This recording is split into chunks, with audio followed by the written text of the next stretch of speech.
Welcome to episode 6, I think. Today this is my beautiful wife, Kate Smith. And we're gonna have some Swedish pancakes and champagne. Woo! Yes, these are gluten-free pancakes I made, so They're still good, don't worry. we're going with the goats today.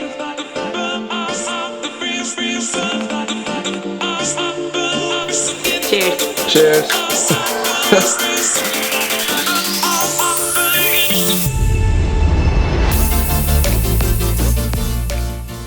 So we were driving home last night and we had our son's friend in the car.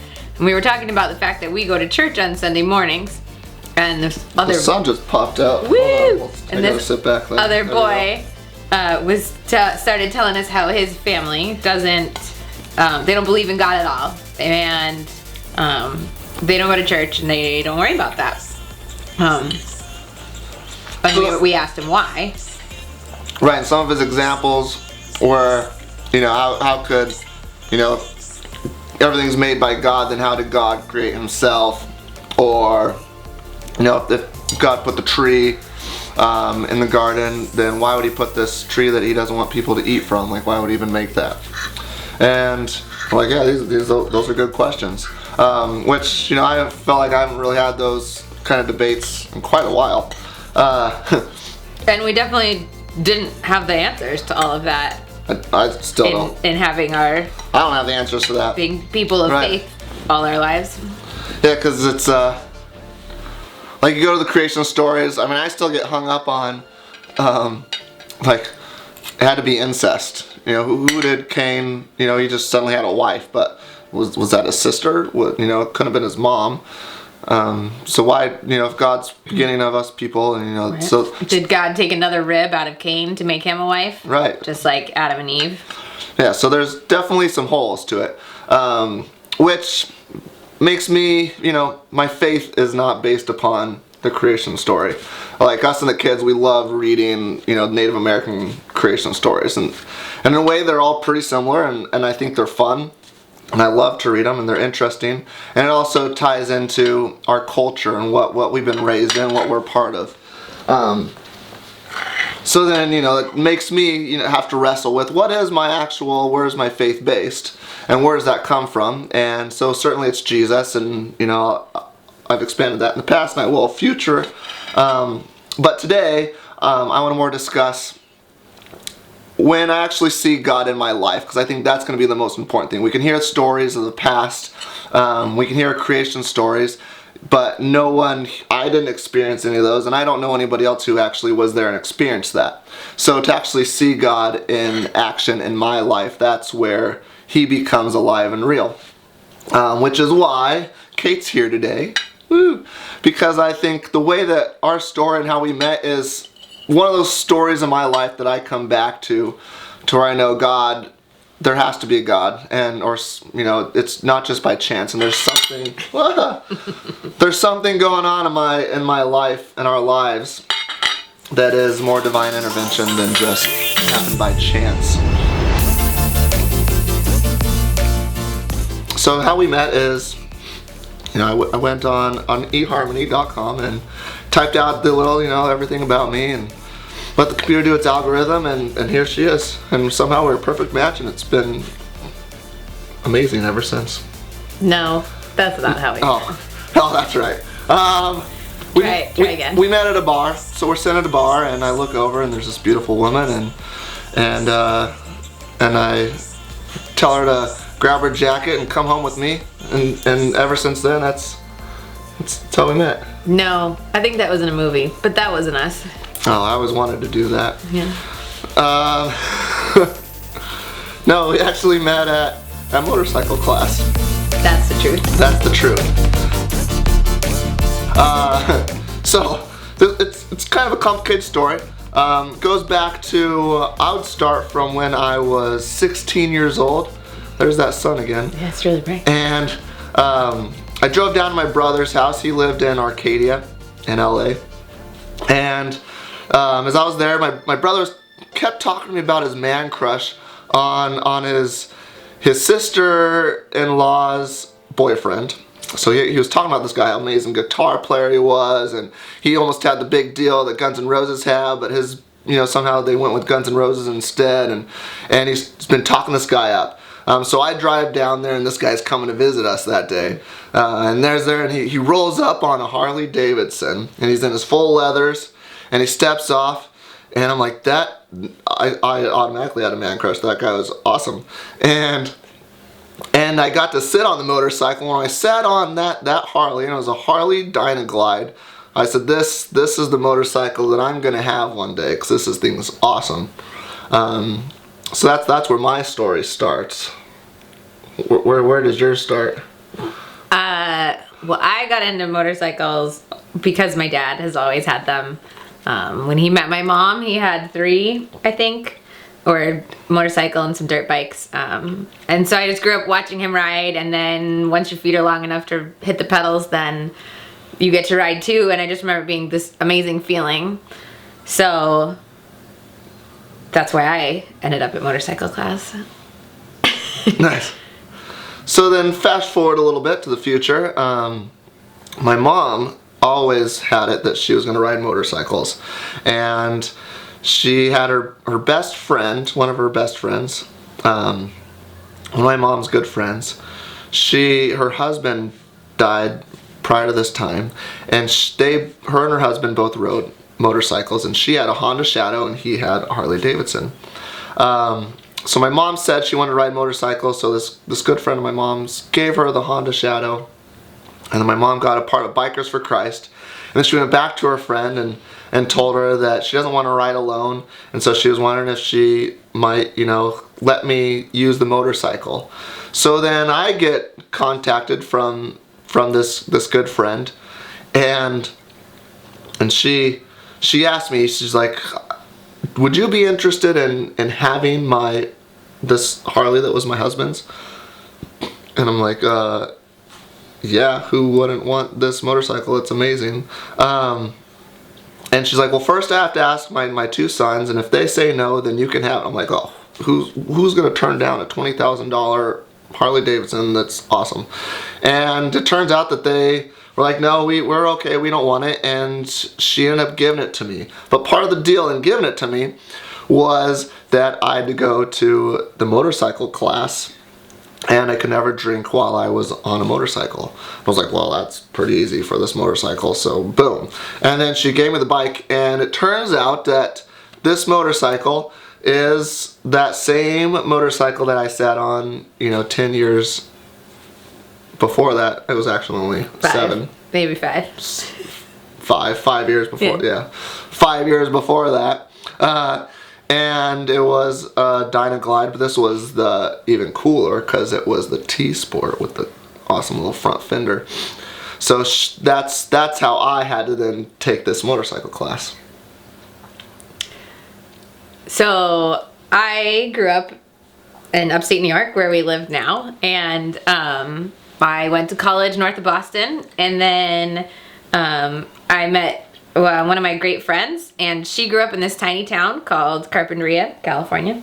And so after college, I decided that I didn't want to move back up to boring upstate New York. I wanted to go have an adventure and live in California. So I ended up moving out there, and I got a nannying job for these 2 awesome little girls, and after a year with them, the mom decided to give me a bonus, and I thought, what am I going to do with this bonus? I should treat myself. And so I went and bought a 1985 Honda Nighthawk motorcycle for $800.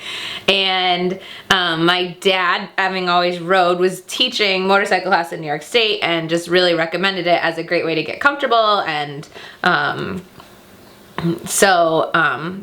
through that job and through that, then I bought my motorcycle, and I looked at the schedule and changed my weekend once or twice or whatever, and then ended up at the motorcycle class. You were living in Carpinteria, and then at that time I was living in Carpinteria because I was going to school at UCSB and then driving back and forth between UCSB and then Ojai.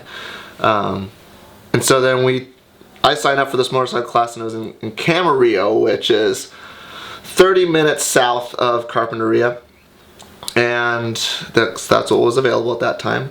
And I went with my brother, so me and my brother went so then he could ride the Harley too. And I remember we walked in, and as we're driving there, my brother's talking to me. He's like, man, I always have to reach out and talk to other people and, go out of my way to make friends at these places.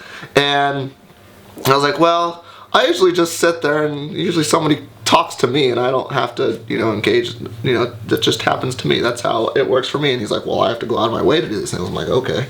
So we get there and we walk in, and there's people kind of spread out sitting around, and not anybody under 40, and I was in my early 20s. And so we sit down. I sit in the middle at the aisle, and my brother sits next to me, and so we're sitting there for a bit. Right, I walked in and I didn't know anybody, so I was like, well, I'll sit somewhere and hopefully I'll find somebody to talk to, because it's be a boring 3 days not talk to anybody. So I ended up in the aisle with Ryan and Darren, and I was the only woman under 40 and under 25 at that point. And so I sat a couple seats away because that's a good safe barrier. So I was looking around the aisle, just catching somebody's eye, and I said, hey. Oh, and at that moment, I already had this pretty girl next to me. I get my sugar packet out, because this is my favorite pickup line. So I have my sugar packet sitting there, and she says hey to me, so I look at her and I say, hey, you dropped your name tag. And I pick it up, sugar, and hand it to her. Rest is history. No. No.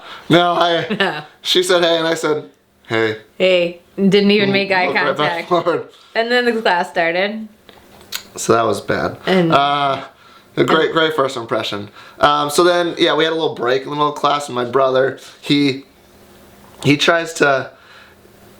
by her, and as he walks by her, by Kate, he tries to talk to her, and she didn't talk to him at all. So he comes to me and said, Darren, I tried walking past her, and she wouldn't even talk to me at all. Like, I must be losing my... He didn't really try and talk to me. I must be losing my game. I'm getting looking old. for a glance. I'm like, yeah, you are. She must be into me. So that was something. So we went through class, and then as we left our class, Kate's driving a little red Jetta, and we're driving our truck leaving the class, and we're coming up to this light, and as we get to it, Kate cuts us off. And as she cuts us off to get to this light, on the bottom right of her bumper it says Carp, for Carpinteria, and we're like, oh, she has a Carpinteria sticker on it, and that's where I lived at the time. After that weekend comes along, and that's when we actually do the riding course. And so me and my brother get there early, and we're sitting at this table. And at that point, Kate starts to walk up. Right. And as I'm walking up, his brother heads to the bathroom. Right. And I was like, oh, you ready for this? So that's where and at this like, point. Sure. And we're like, okay. So we're hanging out, trying to make some conversation. And Ryan comes back and asks where I went to college. So I told him.